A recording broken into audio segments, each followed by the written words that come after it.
This is the world's leading developmental tour where young professionals gain valuable experience in their journey towards golf's top table.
Hello and welcome to sunny Sussex and to Mannings Heath for the hotelplanner.com PGA EuroPro Tour. It's event 10, the Nokia Masters. Now our players are fighting for the top 5 spots in the race to Amendoira, so there's plenty to play for as we edge closer to the finish line. So let's take a look at the leaderboard in the race to Amendoira after 9 events. Chris Lloyd leads the way with his 2 wins on just under 25,000, followed by Nick Marsh and Jonathan Caldwell, and it's Robert Shaw and Raymond who take the remaining Challenge Tour spots. Okay, so that's how our leaderboard is shaping up at the moment. I'm now joined by Mr. Kit Alexander, our resident golf analyst. Kit, let's talk about this course because, I mean, as beautiful as it is, it's causing a few of the players a few problems, isn't it? Yeah, very tricky. I mean, we had a lot of wind the first 2 days. We're going to have some this afternoon as well, and that coupled with a lot of elevation change makes clubbing really difficult. The numbers that you're getting on your rangefinders on the card is simply not how the shot is playing, so you need to be very clever to work out what club to hit where. Who have you been very impressed with so far? Well, Andy Cheese, obviously top of the leaderboard, 10 under par, so you can't argue with that. 2-shot lead going into the final round, and he's won on the EuroPro Tour before, so he can call upon that experience. But a couple of names to look for a little bit further down, Chris Lloyd and Nick Marsh. They're number 1 and 2 on the race to Amendoira, and they're playing in the same group for the first time. Be interesting to see the interaction there, how they get on, and who comes out on top in that little battle today. Certainly, well, thank you very much, Kit. We actually caught up with some of our players, so let's hear from them now. I was in contention a couple of times last season, and on the last round I'd sort of like failed away a little bit and probably got a little bit nervous, got a little bit tense. Just today I'm just going to try and relax and just play with no fear sort of things. I've put in a lot of hard work and not really got anything out the last few years, especially in EuroPro events, because the standard is, as you've seen this season, is really good. I've played pretty solid the last couple of days. I've been a little bit hard on myself. I missed a couple of putts here and there. It's a filly golf course. I think the whole golf course is a good overall test. Just playing really how I've played the first 2 days. I generally make quite a lot of birdies. It's just trying to cut out the mistakes. So if I can cut out the bad shots and just keep doing what I've been doing. Stay playing pretty aggressive, and if I can get on a little run early doors, then we might have a chance. I feel really confident. I've been playing really well the last couple of days. Just got to keep doing what I've been doing really. Every guy that's playing is capable of winning, so it's brilliant to play on that. The standard is definitely a little higher, but it brings your own game up as well. I've got a couple of shot lead, then the chasing pack are going to have some seriously good round. Can Andrew Cheese hold on to his lead and claim his 2nd EuroPro Tour title? Well, it's a very tight field and he'll have to work incredibly hard for it. Let's hand you over to our commentary team. As always, Laura, thanks very much. Yes, everything's set fair for what should be a fascinating final round at Mannings Heath. So far, Andrew has been the big cheese. He leads by 2 from qualifying school graduate Thomas Robson, but as Kit so rightly pointed out, it will pay to keep tabs on Marsh and Lloyd. Order of merit rivals and both winners this season, in the case of Lloyd on 2 occasions already. And Mr. Lloyd's got the chance to be off to a flyer. Chance taken. Birdie on the first. Well, we've become accustomed to this, seeing Chris Lloyd holding putts left, right and centre, winning tournaments. Stiggy Hodgson here on the 3rd. 5 shots back at the moment. This will pull him a little bit closer. Yeah, good solid putt. Little fist pump early on. Get himself going there, John. Yeah, he likes a little fist pump, old Stiggy. Now, this is a man I played a lot of golf with. I bet you have as well, Scotty. Lloyd Saltman, good player from Scotland. Yeah, solid action from Lloyd. Bit of a misjudgment there, though. Looked a bit puzzled there, just overshot the green. Now Chris Lloyd on the crest of a wave at 3, second shot. Ball slightly below his stance, going to fade this one in. Spin ball. Oh, look at this, ever getting better. What a shot. Yeah, it's like throwing darts a bit today, John. Guy's able to work the ball back to the flag. Just from the semi-rough here. Completely underneath that one. I'm jealous of his hairdo though, Scotty. Yeah. I wish I could have those Goldilocks again. I bet you are. Now this is Stiggy Hodgson, a man with one of the best names in world golf. Don't think he was christened Stiggy. Oh, and he doesn't want to be there. The 5th at Mannings Heath, a delightful par 3, but you must find the bowl. Yeah, it's a beautiful looking par 3 as we go back to Saltman. His 3rd shot to the opening hole. Gone for the parachute shot, played it beautifully. Just run on a little bit, but good chance to save his par there after that slightly misjudged approach. Well, nervous start for the big cheese, hitting his first drive down the left. This is his provisional, and it looks like it's going in the opposite direction, Scotty. Yeah, tucked in behind that tree on the right. So then, Cheese encountering potentially significant early problems. Kit's in the trees, explaining the level of difficulty he faces. At least, though, the original ball has been found. Well, Cheese is down the left with his opening tee shot, and I'm not the tallest in the world, but even I'm having to crouch down under these trees. He's going to have an interesting little shot. He's going to have to really curtail the backswing and punch it out there. The good thing is he's only got 100 yards to the pin. If he can make good contact, he can get it up there and still have a birdie putt, but it's all about maintaining a stable base low under the trees. We'll be back to Cheese's issues shortly, but first, Nick Marsh, who made a birdie on the opening hole and then par the second. Yeah, a little bump and run in here. You can see that trundling on. Greens are still quite slick when you're pitching them in. Oh, at the back of the green, Collins, down the slope, this is slick.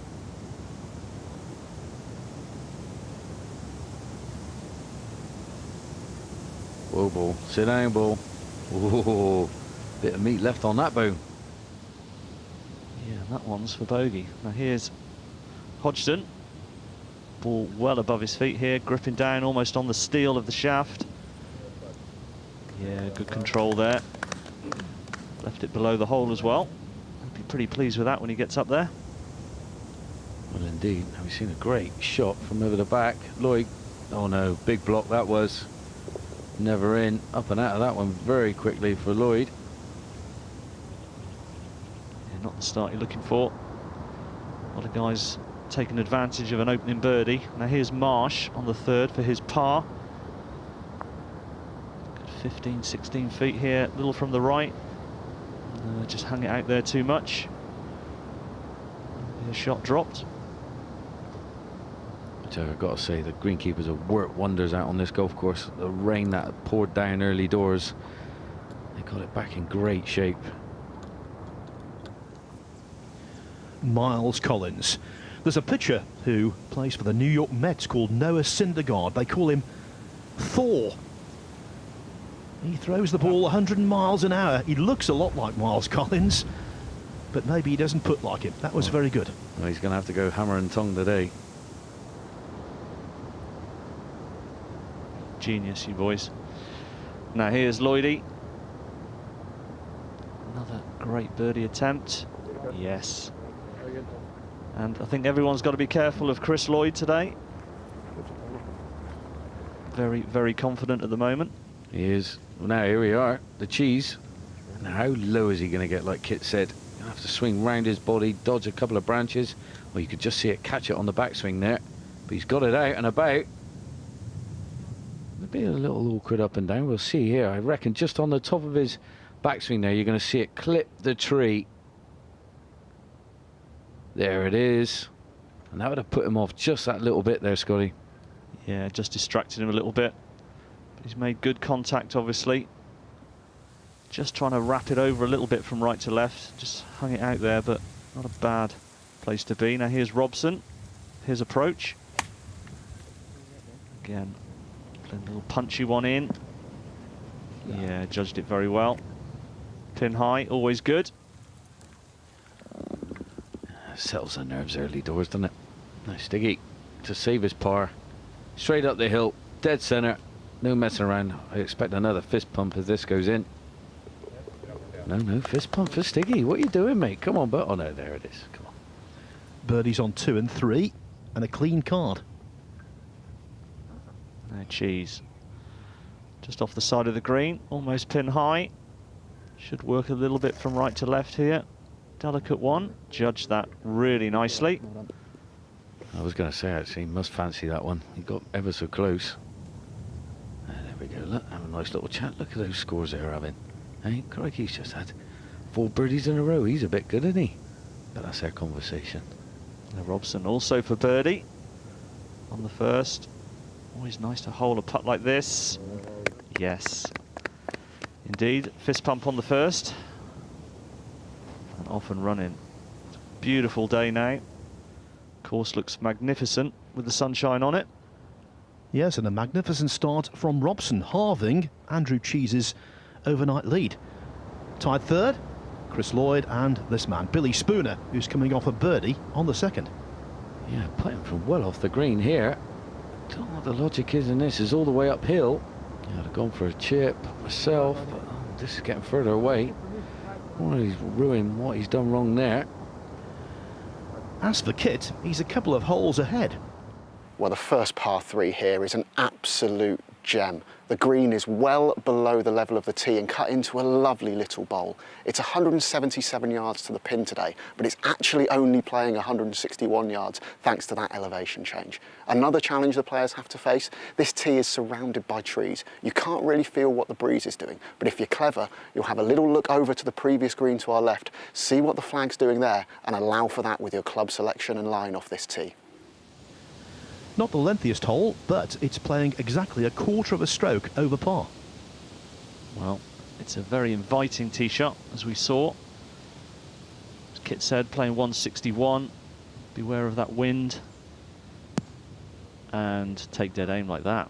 Great shot there from Copeland. Dance that baby round the flag. Now, to save his par at the third, Spooner. Straight up the hill, a little bit left to right. Oh, too much borrowing that one. Now then, can Copeland just clean up? Yeah, no problem. Back of the hole, confidently done. Great 2 there. I've been hearing about Billy Spooner since he's been a child. Big Del Hill, who was Ronnie O'Sullivan's right-hand man on the snooker circuit for many years, used to tell me how good he would be. And he was right. A child prodigy. And this young comes out of the blocks always red hot. First and second days. Can he back it up with a good third day? Bringing it in from right to left. Good strike of the ball and that coming up. Oh, a good club short there, Scotty. Yeah, definitely perhaps a missed strike, if not a missed club, but definitely short. Gorkin. Punching it again. Out of the semi-rough, I think. A bit of backspin there. Just on the edge of the fairway, yeah, coming in nice and steep here though, Scotty. Getting that load of backspin, but yeah, country mile away from the hole. Because of the excessive amount of rain, these greens are uber receptive. Well, you're not wrong there. Man of the moment, Chris Lloyd. His approach. Yeah, I was going to say that looked to be going left, but significantly left. Just up on the top of the bank there. Cool, 1 yard further left. That might have been lost ball territory. Count his lucky stars. Now this man, 7 under, 45 feet. I got him slightly up the hill, left to right. Just jumped on him a little bit there, John, I think. Took the pace off it. bang on line. For Mark Young, 3 past to start, then a birdie on the 4th.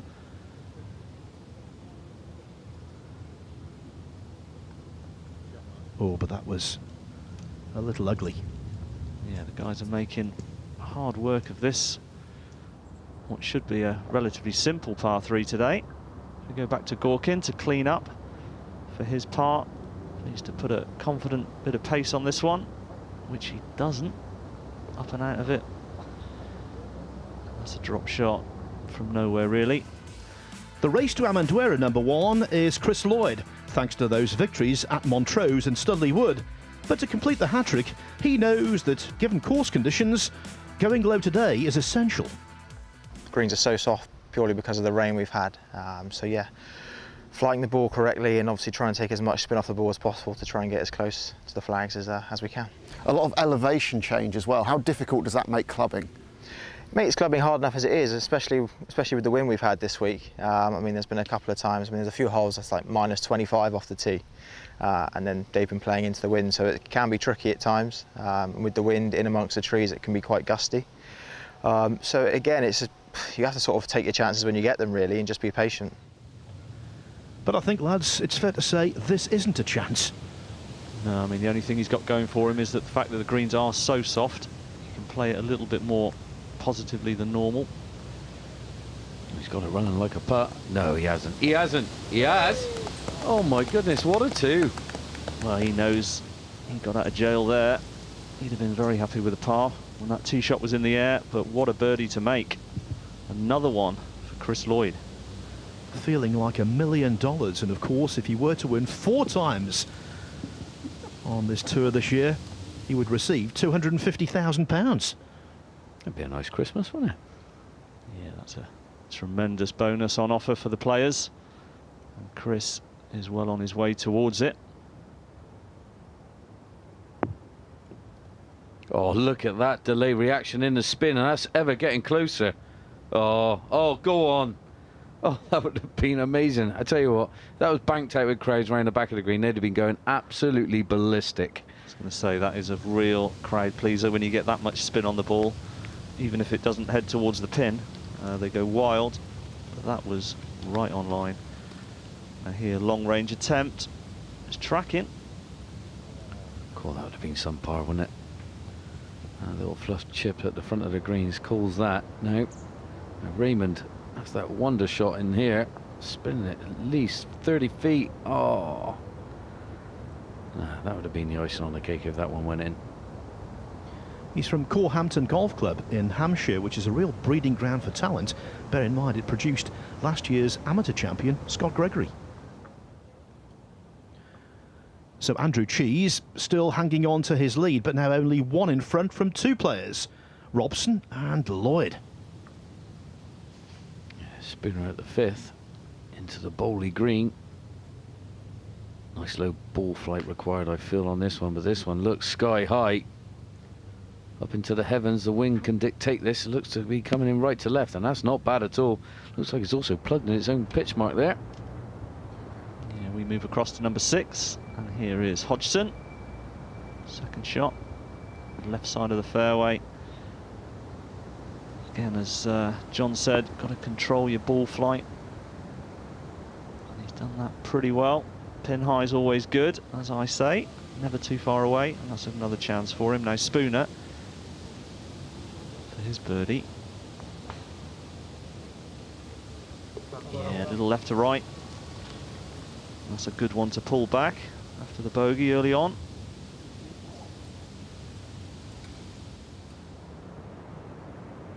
Stiggy, when this boy gets on a run, his birdies galore.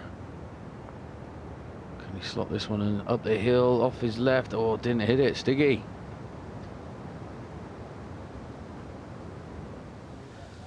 Andrew Cheese, 4 pars to start. He's only made 1 bogey on the front 9 all week.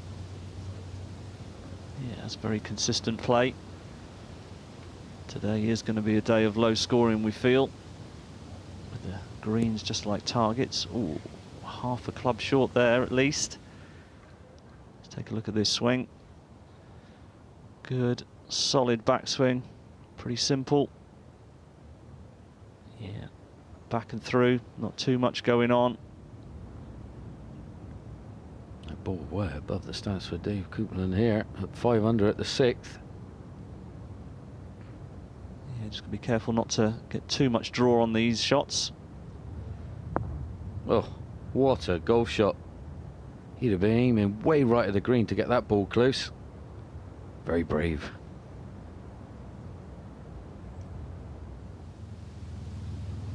Oh, geez. Should be a relatively straightforward chip here. Well, it was, but he didn't get the contact. Perhaps just decelerated slightly. Didn't look like much of a backswing on that one though, Scotty. No. Pretty quick. Perhaps in two minds as to how best to play it. He's got work to do. Now Copeland for his birdie. Up the hill, got to be positive. Yeah, grabs the left edge and then the back door. But it's dropped, and that's another one for Copeland. So for Cheese, if this doesn't go in, sole possession of the lead relinquished. Yeah, that wasn't even close, and he's still got work to do, John. He has indeed. It's not over yet. Cameraman out, getting some good shots of these top players. Interesting hole, this 5th. I do love it. It's not very different. Now, Cheese, yeah, disappears for. That's going to be a bogey 4, and he's going to slip back. It really is tight. Everyone on the leaderboard within 3 of the pace, including Jonathan Caldwell, a recent winner at McInnes Peninsula down in South Wales. Up top, though, we have joint leaders, Andrew Cheese, and the man of the season so far, Chris Lloyd. The closing round of the Nokia Masters continues to unfold at Mannings Heath after the break.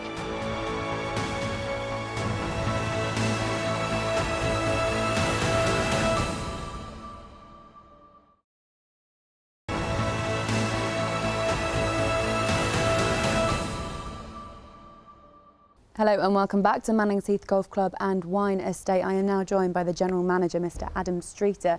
Adam, thank you very much for having us. This is the first time you've hosted a EuroPro Tour event at your club. Why is it that you wanted to host it? Well, look, over the last 18 months since we took over ownership, we've put a lot of hard work and effort into improving all aspects across the clubhouse and on the course.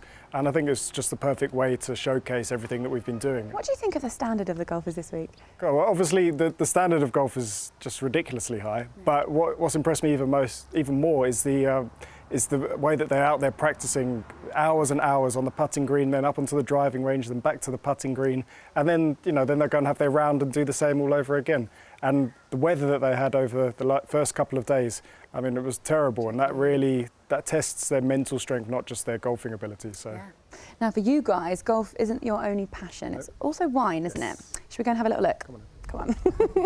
So, Adam, as if that beautiful golf course wasn't enough on its own, you have all this land, and tell me what you're doing with it. Well, one of the main motivations for buying Mannings Heath originally was because we wanted to bring over our South African wines, Benguela Cove, over from South Africa and get them into the UK market. And then we were lucky enough to, find a place where we're actually able to plant vines and make our own English sparkling wine as well, which is kind of a real up-and-coming thing. So very lucky. At the moment, definitely. Now, how long from the minute you plant these to the minute you can take a sip? Well, it's quite a while. So we only planted these vines in April this year. So from there, it takes about 3 years before we can actually harvest. Over that 3 years, we'll be building a winery on site. Then those grapes will go into the winery. Be about another 2 years then where the juice sits in the bottle and actually becomes sparkling wine. So you're looking at about 5 or 6 years before you actually get to have a sip. I'll certainly be thirsty by then. I think I'll see you in 5 or 6 years then. Boys, back to you. All sounds very appetising, but the big question on this wine estate, who will be enjoying a champagne moment when the scorecards are signed? Right now, Spooner and Robson just one off the lead, which is held by Cheese and Lloyd. Mind you, all of those tied 5th, also in with a realistic chance of winning this £10,000 first prize. Yeah, it should be an interesting back nine. This one. Long range attempt, he's up, he's walking after it. Fancies it. just on the low side. Great effort from that range, though. Yeah, nicely done. You can see how soft the greens are.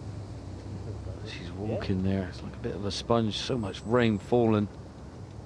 Well, it's refreshing, John. No one not being marked and taking an extra 2 minutes on it. Yeah, straight up. play. Yeah, Knock well it in. observed, Scotty. Old school.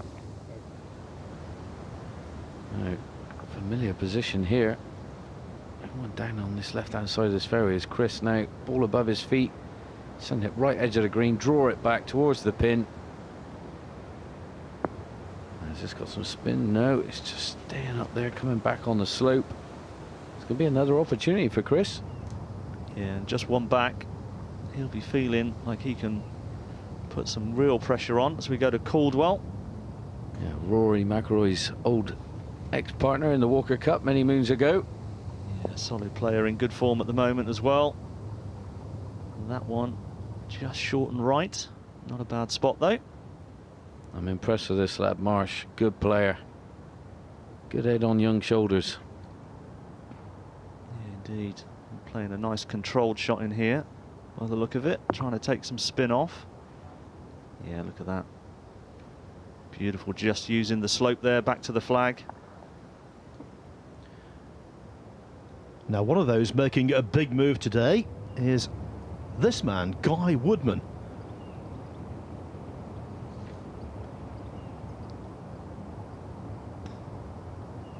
Already responsible for a whole slew of birdies.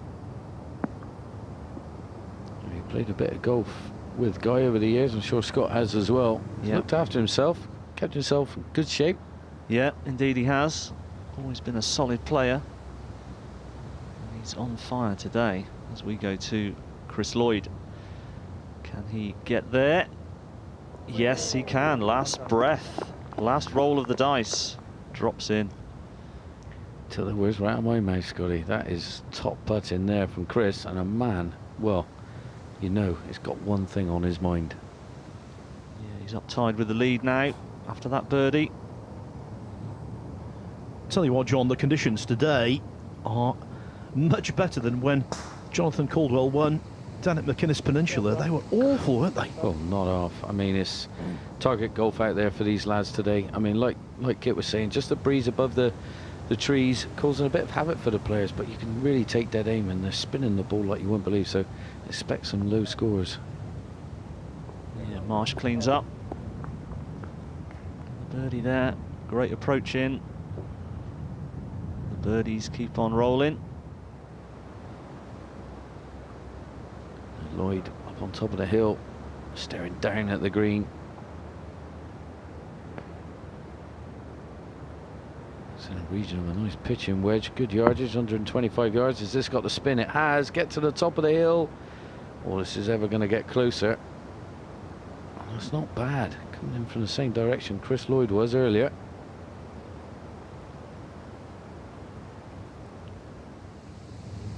Match number 14 is a good group to follow. Guy Woodman is 3 under par so far. Connor O'Neill 2 under. Jonathan Caldwell 2 under. Yeah, and this for Eagle. Straight in. Fantastic opening 9 on the go here from Guy Woodman. Thumbs up there. Why not? Assaultment. This one just straight up the hill. Take dead aim. Be positive. Walk after it. Go on, Lloydie. Yes. He bolted that one in. He did, didn't he? Sometimes, you know, you can just see a line, can't you, John? You just know you're going to hole it if you put the right pace on it, and you're always a bit more confident with those putts. That was right in the back of the hole. Yeah, why don't we feel like that all the time, Scott? It's not fair, is it? That's what we're searching for. Caldwell. You got it, yeah? Up and down for birdie on the par 5. Very tidy indeed. Caldwell lurking only 3 off the lead, together, as you can see, with Guy Woodman, who needs a par on the 9th to be out in 32. Yeah, that's just the sort of front 9 you want. Final day. Put some pressure on the leaders. Can they respond and make birdies themselves? Here's Cheese. Just dragging that one across to the left side of the green. No trouble, but gonna need some good judgment from long range there as we go to Raymond. Third shot here at 8 on the par 5. Ball back in the stance, hands forward, plenty of green to work with. Be expecting this one close, and he's done a good job. He's only left himself 2.5 feet for his birdie.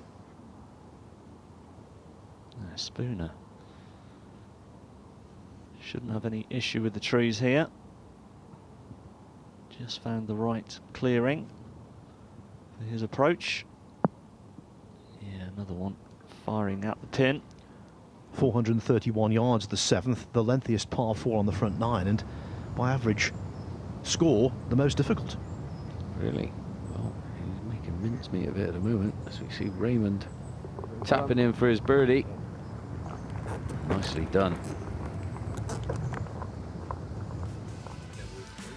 Andrew Cheese has captured a title on the EuroPro Tour before, albeit 3 years ago at Slaley Hall. Yesterday here, he successfully ran a golfing marathon. I think playing kind of 30 holes in one day, I think when you get it going, you kind of keep that confidence because you kind of just going through the round and not having a break, so that was a good key. How significant is it to have positive momentum on your side? I think it is, yeah, definitely. The last few weeks I've felt like I played okay, but not got anything going, and from there you don't kind of generate that momentum or hole any putts or anything like that, so definitely key, yeah. Well, from off the fringe for Cheese, can he get back to double figures, 10 under? Slightly out of position with his shot, coming down the slope, going to swing from left to right, but he hasn't hit it. A bit of work to be done. Spooner for birdie on 7 after that very tidy approach. Not a lot of movement in this one. Yeah, and he's seen that, rolled it straight in the middle. A birdie there is a rarity. That's only the 20th of the week. Massive drive from Guy Woodman here on 12, over 300 yards uphill, and it's reduced his second shot to just a flick. The green is slightly raised and the pin is only 8 yards on, so you've got that optical illusion where it doesn't look like he's got as much green to work with as he does. If he's sensible, he'll just have a little walk up, see what he's got to play with, but it's a pretty simple shot. Anything outside of 10 feet here, he'll be really disappointed. This is a superb birdie opportunity. Well, here's Copeland now, just off the edge of the green on the par 5. This would be a nice little bonus eagle. Could roll this one in, get it tracking. Just a little bit more. Not a bad effort though. 4 feet there for birdie. Now, this is what Kit was talking about. It's not a yardage shot. This is what you practice long and hard for. Get round the greens, conjure up a bit of magic. Oh, he's flown it all the way. Bit of late spin on all. Just misses the left edge of the hole. That's a great execution from Guy Woodman there. That's how you do it, boys and girls.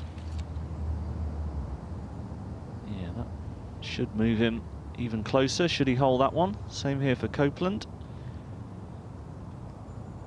Just about 4 or 5 feet for his birdie. Yeah, no problem at all. Solid putter. Jeez. To save his par. Knee knocker from 6 feet up the hill. Nicely done. Trying to stave off threats all over the place, and this is one of the players threatening. So far, an eagle and 4 birdies from Woodman. Make that 5 birdies. But at the end of the day, I just wonder, will he be ruining the double bogey he made on the second? Right now, Woodman, the hottest property on the golf course. 2 off the lead, which is now held by the man who's chasing 3 wins on the EuroPro Tour in 2017, Chris Lloyd. He's won at Montrose. He's won at Studley Wood. Will he win at Mannings Heath?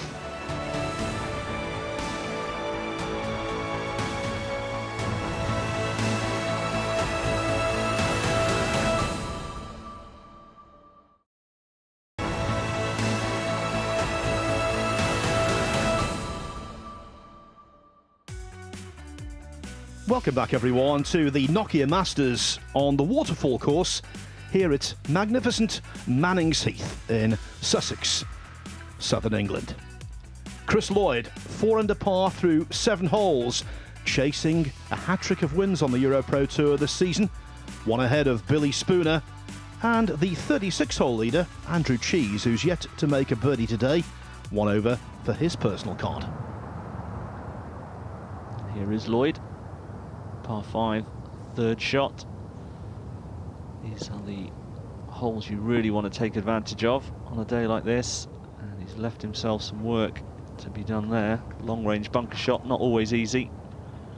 No, a lot of sand came up in the air there, probably just took a bit too much. Now Marsh back in there as well.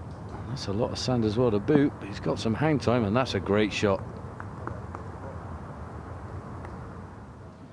Now Cheese needs something good to happen. Yeah, just needs to get something going, a little spark to ignite his round. He'll be aware that scoring is potentially low out there, and there it is.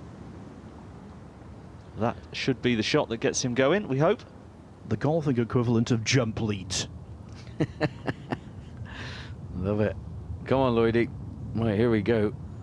We've seen people win 3 times before. I wonder if he's going to do it here, but no one's won it 4 times.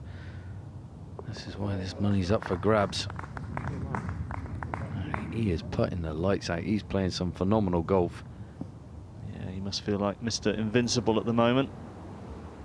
Cheese. After that great approach, a mere tap in gets him back to level par for the day. Always feel comfortable over those size putts, don't you, Scott? Yeah, 99% of the time, John. Yeah. The top 5 on the money list at the end of the year are promoted to the Challenge Tour. We know Chris Lloyd is top of that list. Nick Marsh is number 2, and here accumulating more valuable points. They are playing together. So Cheese makes his first birdie of the day, but it doesn't enable him to regain a share of the lead. Chris Lloyd is a man on form. Well, from behind the trees, he's going to have to sling this one a little bit from right to left. It's going to appear on our screens now, and he bent that one at least 40-50 yards round the trees and just slightly overcooked it. As we come to Lloydie now, second shot to 9. This pin is so tough. Back left. Yeah, if there's anyone who's going to take dead aim, though, you'd imagine it to be Chris Lloyd. Well, he did. Just dragged it 4 or 5 yards there. And that could be a very tricky up and down. Now Robson, par 5 8th. Up and over the trees. Firing this one in. Just a little shy, but a good spot there. Straightforward chip and run up the green, we would imagine. Yeah, if that rain falling, that would have probably weaved its way up onto the green. As we've seen Marsh way down, and this is bolting off the back of the green. Yeah, that's gonna a little bit heavy-handed. Robson for eagle. Front right of this green. Plenty of green to work with. Get it running like a putt. It's tracking, it's tracking. Oh, slow down, ball, come on. You can see there, for as soft as the greens are for a high approach, they are still running out really nicely when you play a chip and run. Now here's Lloyd, 5 or 6 feet below the level of the green. Little pop shot. Has he got a decent line just to pop it up? Well, again, he couldn't be too delicate with it. Perhaps didn't quite get under it as much as he wanted. I think the lie was a bit troublesome there. You seem to be looking back as we see Cheese now from the left-hand side of this green. Now Marsh patting through about 6 inches of fringe onto the dance floor. A little bit left to right, tracking. Oh, undercooked it. Yeah, it is a treacherous pin position today. Even if you're on the green, short of the pin in a safe area, tough to roll your putt up close. Thomas Robson hails from the delightful Parkstone Golf Club. He only turned professional 4 months ago, and I like his favourite course, the Greenbrier in West Virginia, where in 1979 Europe played together in the Ryder Cup for the first time.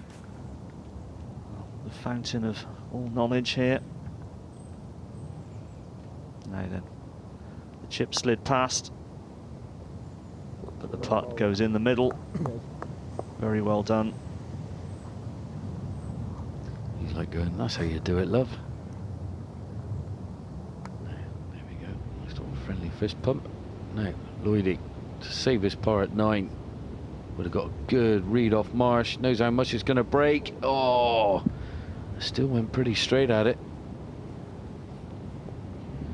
One of those holes, John, where the difficulty of it has been cranked up by the pin position. Well, the greens are pretty small around this golf course, so, you know, you hide them away. My goodness, it's going to be good defence on this track. Cheese for his birdie. Now, just slides by on the low side. Problem was the chip, the little chip from the side of the green. He'd have been looking to get that within the dustbin lid. Failed to do so, and that's will feel like a shot dropped for him today. That's a bogey for Chris. Yeah, disappointing putt there after getting a good read off of Marsh. Oh yeah, comfortably. So we have joint leaders again. Lloyd out in 32 and Cheese. Down at the 10th, John tells us about the next test facing Chris Lloyd. Here we are at the 10th, par 3, 188 yards, straight down the hill, their signature hole. I mean, what a hole it is as well. Got a waterfall on the right, feeds in right in front of the green. I mean, it's so difficult as well. You know, you stand on this tee box and you're not feeling a great deal of wind in your face or on your body, but you know it's out there and above these big trees. And I'm thinking 8 iron kind of back of the stance, you know, trap it a little bit, keep it low, especially keep it below this big tree on the right hand side because you can see it really going crazy up on the top. You know, as soon as it gets higher than that, well, the ball's just going to get affected and it could do many things. So I'm just thinking, just a nice soft 8 iron, keep it low, under the wind, job's a good one.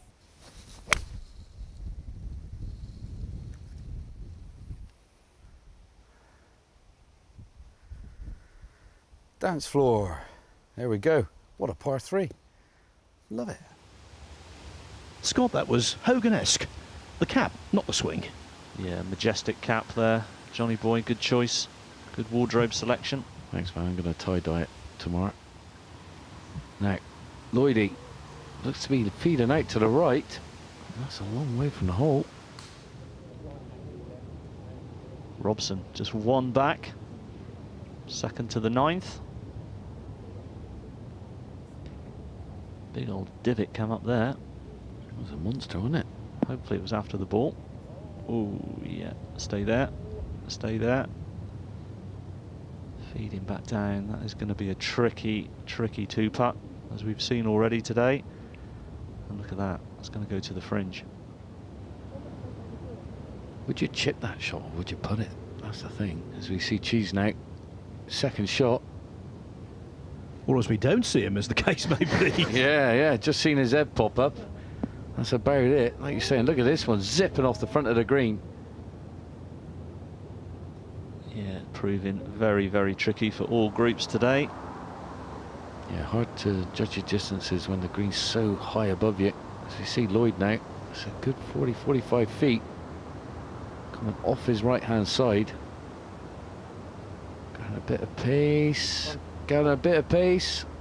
Not bad effort at all. Thought it was encouraging from his point of view that he seemed to shrug off the bogey on 9. Just took it in his stride. Yeah, he's still smiling, that's for sure. Well, why wouldn't you be when you're at the top of the tree? Yeah, it's going to take more than a bogey to derail that man. Here we go. He looked quite a lofty club here. I would be using about a 7 iron. Scotty, what would you be using? Well, he's played it low. He's played it a bit like the 7 iron, John. Oh, top shot, Andrew. Top shot, my friend. Good. What do I know? Fair play, mate. Woodman has short-sided himself in 2 here on 13. He's only got about 2 paces of green to work with, so it's a really tricky up and down. The only way he's going to get it close is with a flop shot. To his advantage though, he's on a big upslope. That always makes the ball launch a bit higher, and it's lying great, sat up nicely on a tuft. He can slide that club head underneath. It's not easy, but it's doable. Yeah, always got to be careful with the flop shot, that you commit to it. Always got to hit it a bit harder than you actually think at first. And he's made a great fist of that one. Man of experience though, Guy Woodman. That was a classic shot, just pitching it on the fringe, keeping it below the hole. Very brave. Now Robson to save his par at 9. Yeah, another one battling to save par. First putt short, this one, well, an aggressive putt. Would have fancied it, but a lot of break around this hole. One of those performing superbly today, Guy Woodman, a winner on the EuroPro Tour 10 years ago now at Collingtree Park. Hobbies include fly fishing, so even when he's away from golf, he's fighting a hook. I love it. Didn't you say earlier you wondered if there was a hook on fly fishing? My only knowledge of fish, John, is that they go nicely with chips. Oh yeah, well this man will be having a nice fish and chip lot, I reckon, with some mushy peas later after that nice birdie. Now Robson for his bogey, just to drop the one shot. Yeah, safely in, but it is a drop shot. A little bit of frustration there. Chris Lloyd, ball above his feet again. Just got to beware not to draw it too much off this slope, just hold it off a little bit. Yeah, great hole this 11th, very dangerous. Still going to move, and it is moving right towards the pin, straight over the top of it there. Class shot. You got all the locals following him. Can't out to see some good golf. You see the setup here, picks it up nice and sharp, straight parallel at the top, just shy of parallel. Punch through underneath the trees. Very attractive hole this 11th. Well, Gary Player was effusive in his praise about it. He said it's one of the greatest holes in the world, the 11th here. High praise indeed. And here we take a look at 14, the par 3, 158 yards, actually playing just above its par of 3 this week. You can see the shot down here, bunker short and right, not really in play. Just got to be careful with those bunkers mid-green on the left side. Narrow target, as you can see. Green gets a little bit wider at the back. Certainly one to attack with a yardage of just 158. Yeah, beautiful hole this 14th, Scotty. It's an old warplane down on the right-hand side of this green, hidden in amongst the trees. Little bits and parts over the years where it came down in the war. That's a great shot in there. Right on the shoulder of the green as we go to Lloyd. We saw his approach in over the top of the flag, just about 12 feet. This for birdie. I'll tell you what, you won't see many of them on this 11th. That's a fantastic birdie from a top player. And he looks like he's in the zone and comfortable to boot. Yeah, very confident at the moment. Probably feels he can do no wrong, really. Very confident with the putter as well. Now Caldwell at 14. Yeah, very aggressive golfer, John. Taking it all the flags. This might have a bit of spin, feeding down towards it. Great shot there by John. All 3 of them, to be honest, great shots. As we see Cheese now at that par 3 10th, straight down the hill. See the wind blowing in the background. Got to keep this low. Hard to pick that ball up in amongst the white cloud. But that's a bit long and right. It's going to be a testy one. Now Woodman, as Scott has described him, very experienced. He's played on the Sunshine Tour, a couple of top 10s down there. He's played on the Asian Tour. His best performance this season on the EuroPro Tour, tied 7th at Studley Wood, and he's well on course to better that. Yeah, and he's a good guy as well, top guy. Now Copeland, second shot to the par 5, going in with a bit of timber. Can he find the surface? It's not a bad spot to miss there. A little off his left for Jonathan Caldwell here for 2 at the 14th. And he does it. Falls in Goodman. Third on the road to Amendoira, so every pound is an invaluable point.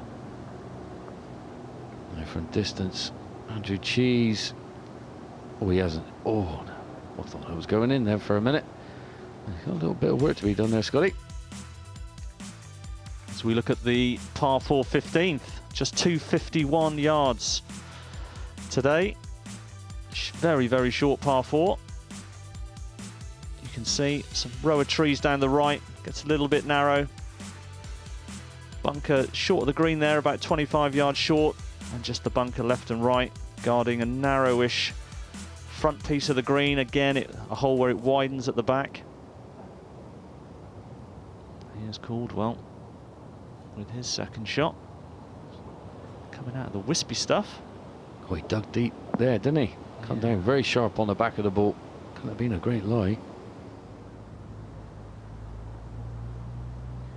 Something about Sussex that appeals to Andrew Cheese. He was tied 4th on this tour at East Sussex National last year. He's loving the vibe down in the Sussex area, that's for sure. Now, Woodman, spot bother over on the right hand side. Second shot, 15. He's avoided the wispy grass. Just looking for it to release, which it does. Judged very well again. He's indeed playing very well, Guy. Now, Dave Coupland here, over on the left hand side. Plenty of green to work with. Pretty slick though, from left to right. Should move towards the front of the green. It's tracking, it's tracking. Very nicely done. Let's go over to Kit. Thanks, guys. Well, this is exhibition stuff from Woodman at the moment, and he's got just 2.5 feet for his 4th birdie in a row. This should be a formality, and he's making a real charge for this title. Yeah, got the bit between his teeth. He'll be going for it. But first of all, let's look at Caldwell on this short par 4. He came out of the heavy stuff to here, just over 15 feet for birdie. Just slides by on the low side. Yeah, this is a man, Jonathan, definitely overdue a top 5 position on the order of merit for a Challenge Tour card. You know that.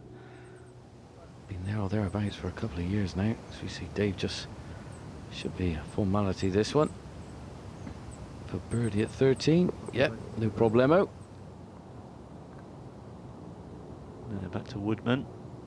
Just 2.5 feet, as Kit said. Yeah, straight in. Another one, 4 in a row. That means he needs 3 pars to shoot a 64. But the way he's playing, he might want more than that. Guy Woodman, what a move. He is now joint leader, together with Chris Lloyd. 3 players double digits under the card. Also there, Andrew Cheese, level today. This Nokia Masters has been a showcase of excellence, particularly from these guys.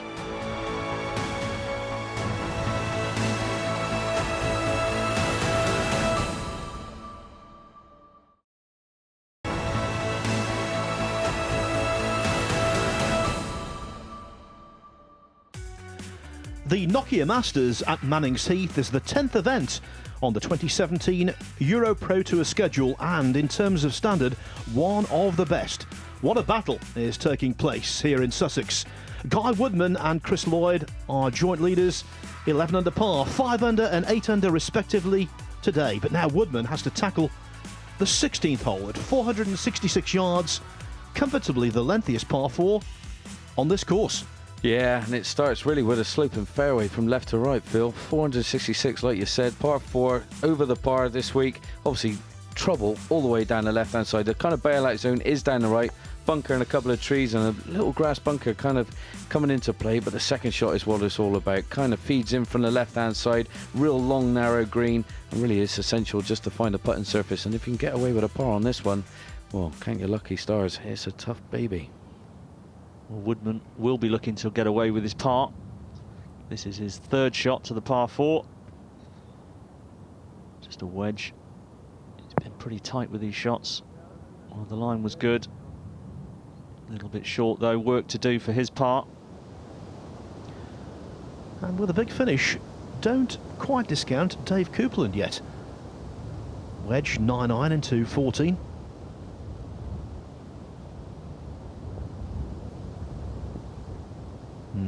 Not what he wanted.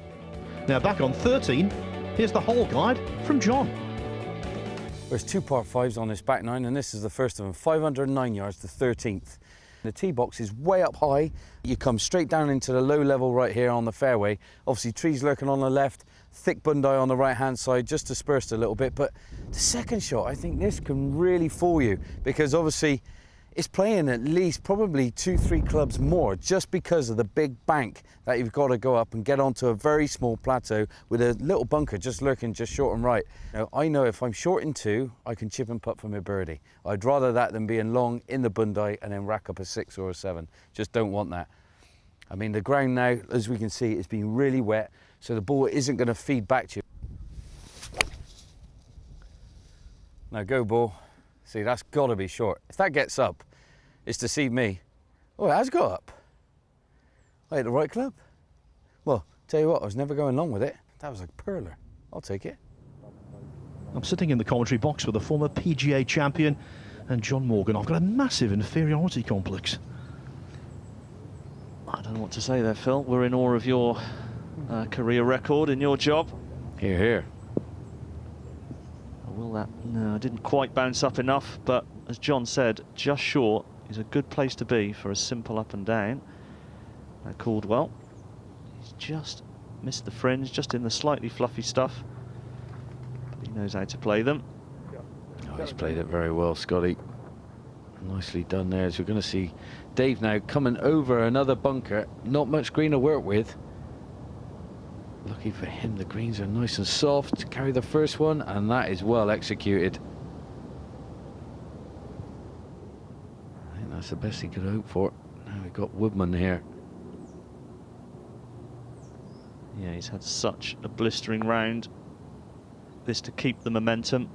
Go on. Oh, again, the last roll. It drops in. And coming up next, the penultimate hole, which is a par 5, where he's made a birdie and an eagle so far this week. Oh, it definitely opens up 17.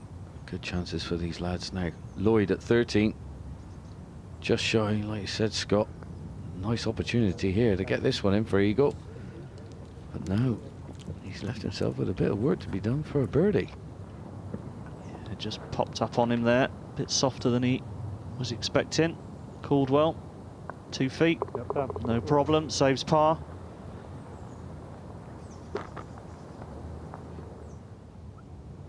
After the tee shot, a par here would be very good indeed. Yeah, it was a poor miss on the short side. And that was never in either, off the blade. Slight lapse in concentration perhaps on this hole. Lloydie to get a 12 under. Oh, does a little lap of honour, a little twist to the head. And he's counting his lucky stars. That one disappeared. A little breather sigh of relief there. Yeah, needed all of the hole, but it's safely in. And Copeland pop this one in for bogey. Regain your thoughts and your composure. Press on. The 16-year-old Korean Min Kyu Kim has set the clubhouse target with a 66. He's 7 under par, but up top it's Lloyd by 1. A ball well above the feet here for the second shot for Caldwell at 17. Easy get there in 2. Good chances here for eagles and birdies all day long, and that one's coming up short and left. Big high draw off the slope there. Now Lloyd, 14th, par 3. Just a wedge for this man, I would imagine. Sounded a good, solid strike there as he got the line on it. Perhaps a couple of yards left to where he was aiming, because you know he would have been aiming literally in the hole. Well, you can see the severity of the slope on this fairway at 17. Ball coming to rest down the left for Guy. This one looks to be going left as well. But the right left, down the left-hand side of the green, and very close to the flag. That's going to be a really good opportunity for an eagle, Scotty. Yeah, the guys are being tested this week. The wind, the slope, they're really having to control the club face, control the ball. So we see Spooner firing one high into this green. I've been impressed with this man, mate. I've seen him in the second round at the McInnes, and he's got some game.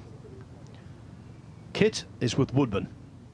Thanks, guys. Well, that's another superb approach from Woodman. He's left himself below the hole so he can be aggressive with it. There's not a lot of movement in it. If he's firm and keeps it inside the hole, I think this gets him to 13 under.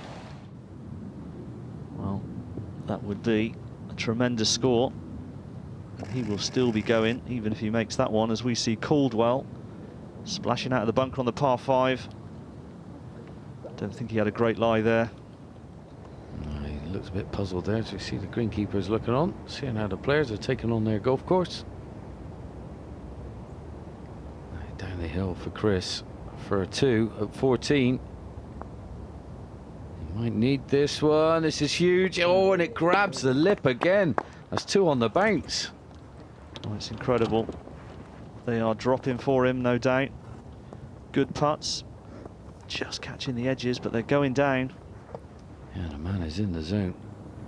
Now, Guy's got his eagle eyes on this, you know it. He's gonna get a great read off of Jonathan Caldwell. Watch him step in here, getting to see where it's breaking from, and that was off the right, like Kit said. Probably broke a little bit more than what Kit actually said, you know. Just on outside the right edge. But Jonathan's going to be disappointed with that. Yeah, got to pick up on the par 5s, always. It's really good to see Billy Spooner in contention. He's missed 7 cuts this season, 1 disqualification. Now, though, right up there in the reckoning. But that was pace and line. Yeah, I think he was desperate to make that one, trying to bolt it in straight through the break. Now Woodman, this for an eagle. He's had a kind of read off Caldwell, but even then it's moved a lot more than he thought. Both guys missing on the low side. Solid birdie though. Trust that line, Connor. His great day continues. Yes, Scott, so great in fact that Woodman is 1 off the lead and he needs a birdie on the 18th to shoot a 62, and after his tee shot, do not discount the possibility. Woodman's got 104 yards in on 18, but it's no gimme. He's off a very steep downslope to a pin that is way above him. The slope's going to make it launch low, and you know it's going to be skiddy into a green above your feet. It's 5 yards uphill. He has to calculate that and get the trajectory and spin absolutely spot on. It's a shallow green, so he's going to need to stop it quickly to set up a birdie chance that could clinch this title.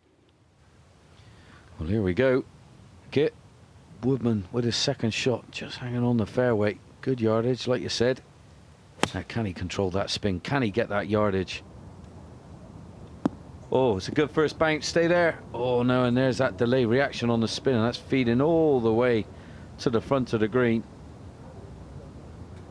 you think it's gone on? Definitely not. Exactly the way I played it. I'll keep smiling, Guy. A bit shanky, didn't it? Sounded a bit shanky. I thought it sounded pretty good. Swing was good. Very stable. Hold off on the follow through. Was trying to take some spin off it. But such a slope on that green. Any kind of spin, it's coming back. Now here's Cheese. His third to the par 5. Up the hill, lofting it up. And a misjudgment. A poor misjudgment. He needs a similar run to day 1 when he made 5 birdies in 6 holes from the 12th. Oh, this is tough. That ball well below his stance. Awkward lie. Fast down and away from left to right. Come on, John. Slow down, ball. Slow down. Yeah, so unfortunate there. If his ball had been just 6 inches closer to the green, he'd have probably just got the putter on it. We've seen a lot today of a teenager, Billy Spooner, with a big golfing future. You know, in 2015, he won the Lincolnshire Open, the Lincolnshire Amateur, and the Junior titles. He's from Boston, and right now he's with Kit.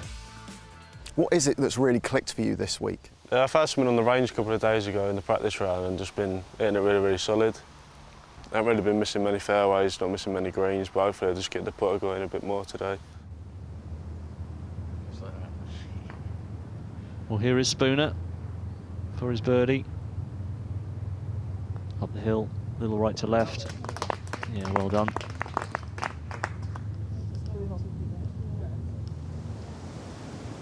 We're all hoping this one goes in. Basically, this for a 62. Yeah, this will cap a superb round. Hard to be aggressive enough to get it past the hole or even to it. Bang on line. Well, he goes and works that. We go over to Cheese. This is fourth now at 13. Yeah, birdie opportunity. Seems a little bit out of position to be here in 3 shots. Well, that's going to be a little tap in for a par. Yeah, not what he's looking for on the par 5s coming in, but nothing dropped. No Caldwell. Saw he had that really awkward stance and chip. Can he save par? Little right to left, yeah. Great roll. 69 today, he'll be disappointed with that. I think he knew there was a much lower score out there, but it's another solid round from Caldwell. Geez, just to polish this one off. Formality, I would imagine. Yes, it is. Yeah, really little. It's going to feel like a drop shot, that one, as we see now. Man of the moment, Guy Woodman. This for a cracking round of golf. And finish off with a par at 18, 12 under par. And there you go, look at that. A double bogey at the second and still shoots a 63. What a round of golf by the 40-year-old. Can't believe he's 40. An eagle and 9 birdies made. Woodman vaults into second place, but still in front in this Nokia Masters. Chris Lloyd. 4 holes to play, he has a 1-stroke advantage. Is this going to be his 3rd win on the EuroPro Tour in 2017? I can tell you what, Woodman will be watching and waiting with interest.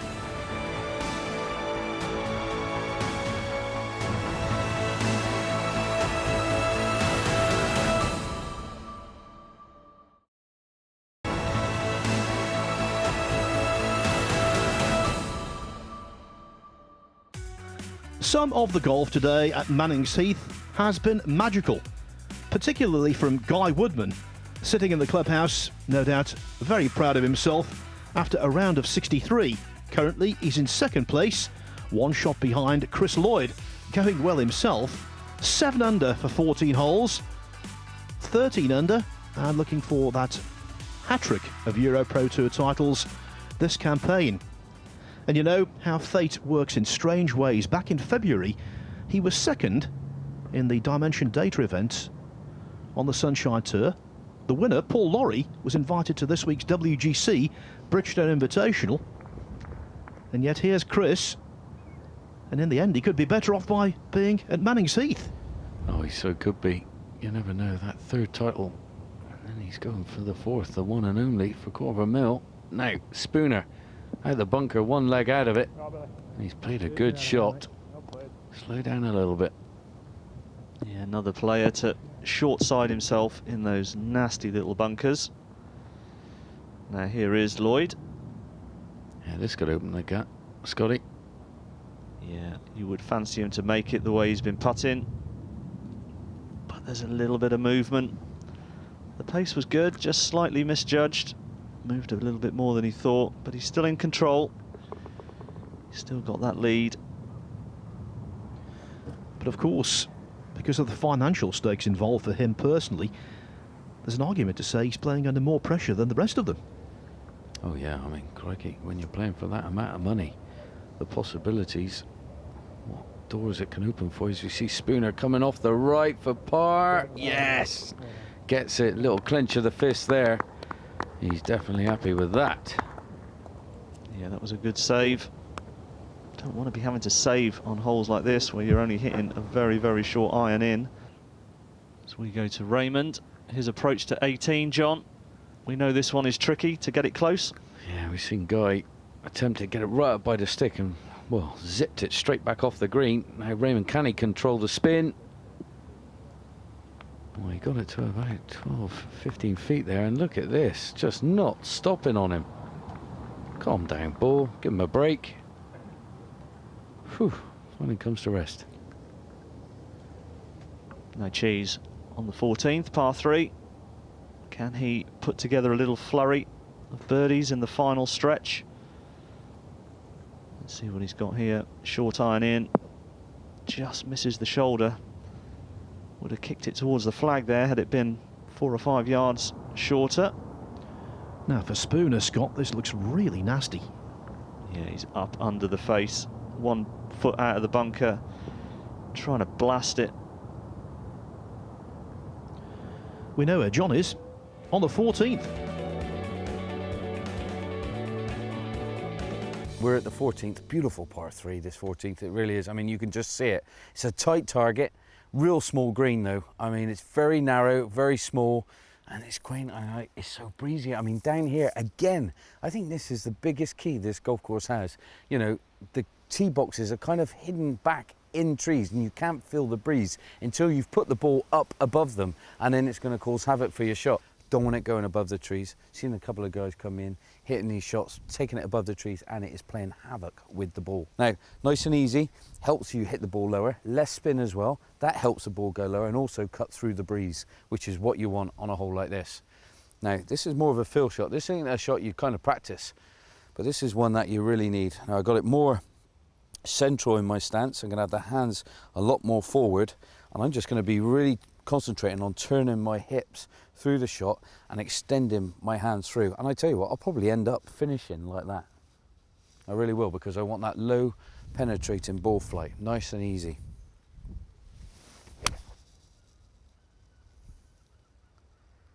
And I tell you what, out the wind, running up there, look at that. All day long, easy peasy, lemon squeezy. Hats off to John. The hat is on when he's telling us about the hole. When he's playing it, it's off. Just like that. No, you don't miss a trick, do you, Phil? No, then. Oh, there you go, off the shoulder. Go on. Beautiful. At 466 yards, the 16th is the longest par 4 here at Mannings Heath. There's a bunker that's 237 yards to carry in the fairway, but that's not really on the radar for our players this week. If you hit a good drive out there, you've got about 160 yards to today's pin position. It's 20 yards on, dead centre of the green. Get a drive away and you set up a potential birdie opportunity on a very tough hole. Of course, if Lloyd can lift this trophy, he would look mightily good for promotion to the Challenge Tour for 2018. Yeah, I think it's a sealed deal, Phil. Get over the 30 grand mark, and that's a beautiful shot from behind the tree. No cheese, long range attempt for birdie on 14. Should move right to left here, just the shoulder of the green, cutting in. A little bit more pace on the come round.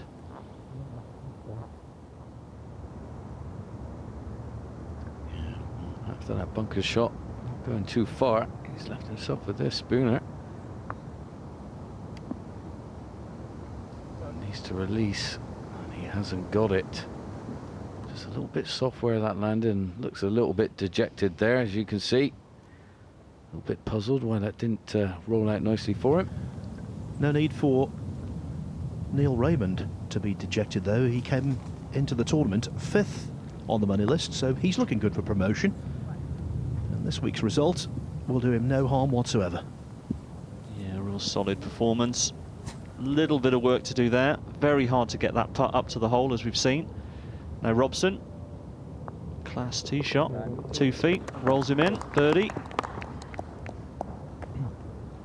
Just to give you some context of where we are in the season, this is the 10th event, and after this only 6 remain.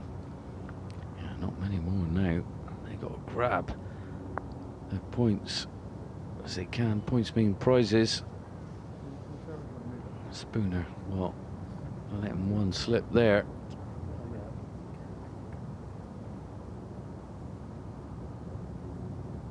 Yeah, this short par 4, making a bogey feels like a complete disaster. Late on in the round, not too many opportunities to recover. No cheese. Yeah, 18 inches safely in. Another par on the card. As for Lloyd, he has this for a modicum of breathing space. Well, he's old some putts today already. And this one breaking off his left. You can see him aiming a good yard. This is swinging, the tracking, and there it is. The fist pump, the walk. Yes, this boy means business. Well, that's a brilliant birdie on 16. That really was the tough hole coming in. I'm sure he will be breathing a huge sigh of relief and have a lot of freedom in himself on the last 2 holes, as we see Raymond just to clean up for his part. Yeah, very well done. Solid round of 67. 5 birdies, no bogeys. And right now, Raymond sits in a share of 4th place together with Billy Spooner. Chris Lloyd, 2 clear, 2 to play. And look at one of those players in tied 6th. It's Brendan McCarroll, who was beaten in a playoff at Lunghurst Hall recently. He needs a par on 18 to be around in 68. McCarroll a little bit further back on 18. Perhaps able to control the ball with a little bit less spin. Flighting it high. Will he get it back to the flag? Almost pin high. And actually, not such a severe slope there, so not running too far back. Well, in the thick stuff for Andrew. Oh, look at the club head getting turned over by the thick wispy grass. And that's found the front left bunker now, and that's going to be awkward. Let's move ahead to 18, 417, this finishing hole. Straight down the chute, no real trouble off the tee. Guys getting into a position to leave themselves a good yardage in for 18. As we've seen, this hole is playing above par, and primarily because of this green. When you get up here, it's perched up high, you won't see the bottom of the flag. Narrow green, a lot of slope, little bank at the back you can get stuck on. Yeah, Sticky to go first here at 18. Second shot. It's been no more than a gap wedge. Send it high, get the right club. And look at this one's spinning back down to the front edge of the green again. Yeah, lots of guys finishing in that same spot on 18. Robson's best finish of the season, tied 14th in the Grenke Championship at Camberwell Park. So this is going to be, without doubt, his premier result of 2017. Yeah, just needs to finish it off now. Got himself in a good position. 16 here. Spooner's not in the best position. Hopefully got half a lie. Able to work it left to right. Try and find the putting surface, which he does. Very good from there. You can just see having to move it slightly from left to right over the edge of the tree. Hold it off a little bit, and that's, well, top shot. Now McCarroll. Long here, left to right for birdie, and this would be a nice way to finish. Ooh, he's left himself a knee knocker. Yeah, that flag position there, perched up on the high spot. We're seeing everybody come up a little shy. Now Cheese in trouble off the tee. Wrapped it over with the second into the trap. And that is another error compounded. And he's going to have to chip that one in for his par. Well, you've seen everyone's short on this putt. Scotty, Phil, Diggy going to get it up to the hole. No, he's a man that's come up a foot shy, just like the others.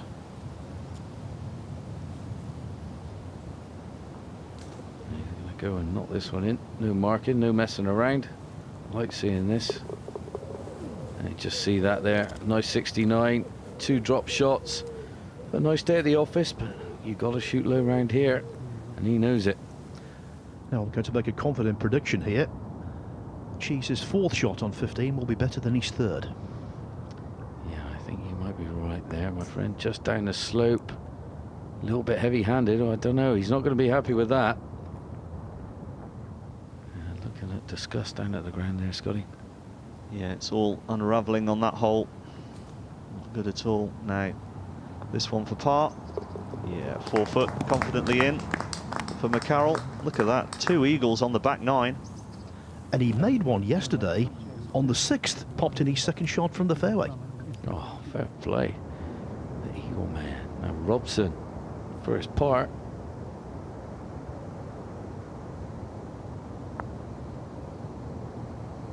Oh, beautiful putt, good stroke. Job well done. Put a spring in his step, that's for sure. Yeah, a little wry smile there. Now Spooner played a great recovery. Long range attempt, can he find something towards the end of his round? Go on, got to get him there.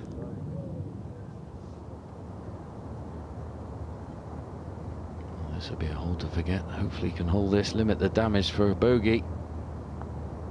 Good stroke. Oh no, just missing it on the right hand side. He's got another 1.5 2 foot for a double. It's at times like that, John, isn't it? The head is completely spinning sometimes. Just trying to get it in the hole, get off, try and recover. Well, this is hard to watch. Yeah, this is painful stuff, and he's just seeing pound signs fall out of his pocket. Dare I say, hard cheese. Wow. It's now a 2-horse race, and one of those horses is already past the post. Guy Woodman in the unsaddling enclosure at 12 under after a round of 63.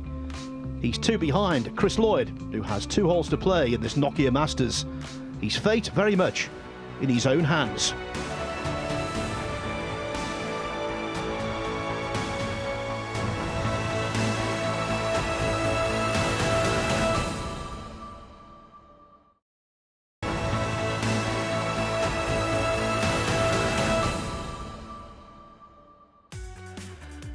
The Nokia Masters at Mannings Heath could be a major money-making exercise for Chris Lloyd. Apart from the £10,000 first prize, which he's looking good for, if you win 4 times on the EuroPro Tour in 2017, you receive a £250,000 bonus. The knees must be knocking, but he's 2 in front and on the fairway on 17, as Kit's about to tell us. Lloyd only has 177 yards left here on the par 5 17th for his 2nd shot. It's going to be a mid-iron and the ball above his feet. Now that is perfect for working that draw shape into that back left pin position. Yeah, I mean, Chris Lloyd now, he's in tremendous shape in this tournament and on this hole. Just needs to put all thoughts of future glory and winnings out the way, focus on this shot, and each shot at a time, find the surface, which he does. Very, very sensible shot there. On a bit of cruise control at the moment, Chris. Just riding that gravy train of great golf he's been playing. Swinging absolutely beautifully. Yes, and it must be remembered, before injury took such a toll on his career, he had 2 runners-up finishes on the Challenge Tour in Colombia and in Tuscany. Yeah, good experience for a young man again. Here's Copeland. This one looks to be coming in hot. Oh, must have caught a flyer, and that is going to be a horrid chip from there, from over the back of the green. Yeah, no room to work with at all there. Robson on 16. 2nd shot, edge of the semi-rough. As we said, this is one of the tougher holes coming in, and that one has just squirted right on him. No danger, but it'll be an up and down for par. Chris Lloyd's playing partner Marsh. Good player, this lad. At 17, close out with a few nice birdies would be handy. It's going to set up an opportunity. Yes, it's not been his day, but I'd be astounded if he wasn't one of the 5 players promoted. Yeah, I agree with you with that one, Phil. Now look at this. Yeah, I mean, it looks like he's got half a decent lie there, John. Just got to confidently slide it under. Oh, he's played that. Well, you wouldn't believe he would leave that short of the pin. No, that was very impressive. Many ways you could have played that, rolled it down the hill or fly it all the way. He chose the latter. Now, Robson from the right-hand side. Go on. Oh, good positive chip there. Lloyd's given himself 30 feet uphill for eagle here on the penultimate hole. It looks like it's going to move a bit from left to right, but this has been deceiving players today. It actually goes the other way a little bit when it gets near the hole. Let's see if Lloyd can read it correctly. Yeah, indeed.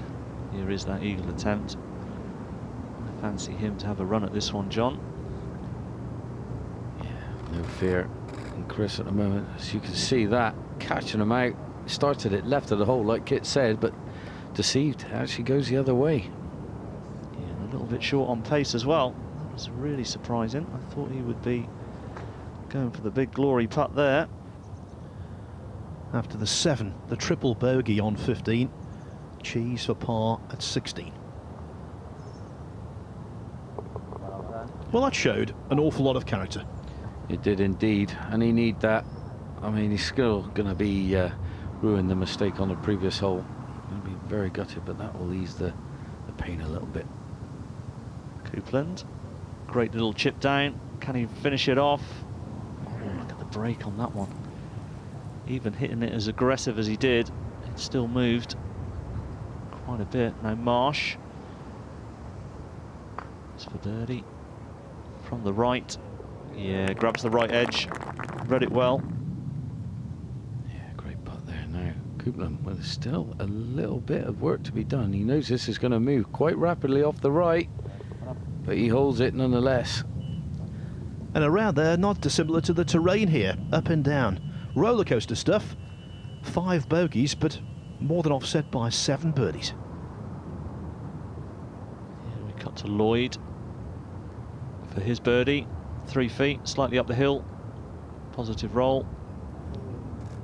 He's misjudged that one. That is, well, we haven't seen that very much from Chris in the last few weeks. He has been rock solid on the greens. Yeah, I didn't see that happening. Now, Robson to save his par.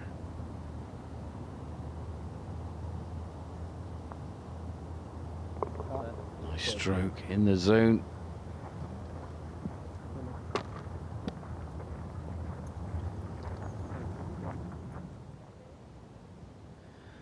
So Chris Lloyd, still just the 2 shots in front, 1 to play. It's a real truism, I know, but 3 ahead with 1 to play sounds an awful lot better than just a couple. Yeah, Spooner finding all the bunkers at these closing stages. In another one. Taking a lot of sand, a lot of release. Just forever getting better. Yeah, the old chunk and run down the slope. Works well when you've got green to work with. Now here is Lloyd. Perfect tee shot off 18. Can he control this one in? Get it all the way back to this back right pin. I'd imagine to see this pin high left would be my call. It's a very safe shot. Slightly shorter than he would have anticipated. Trundling back a little bit. Yeah, big crowds following their group, as you can see on the fairway there. Now, Lloyd Saltman, 17, started off promisingly.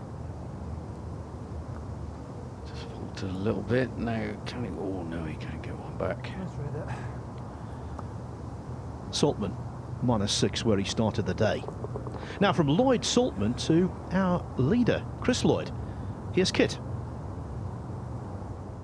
Lloyd's done exactly what he needed to do. Fairway, middle of the green, and he's now got 25 feet for birdie. It's uphill, it's going to bleed a little bit from left to right. He can be aggressive. Let's see if he can finish this with a fantastic birdie. No Spooner. Just about 10, 11 feet for his birdie. Little from the right. Yeah, good putt. show too much emotion. Here's the man of the moment. This is birdie effort at 18, his last hole. Like Kit was saying, up the hill, a little bit of left to right. Got to give it plenty of beans. And he's got the freedom with a 2-shot lead. Very, very good putt to get that hole side. The champion-elect. 3 wins, incredible. Yeah, this is, well, for birdie for Cheese, it's kind of what could have been. Started so promisingly. Oh, and just the putter, the one letting him down.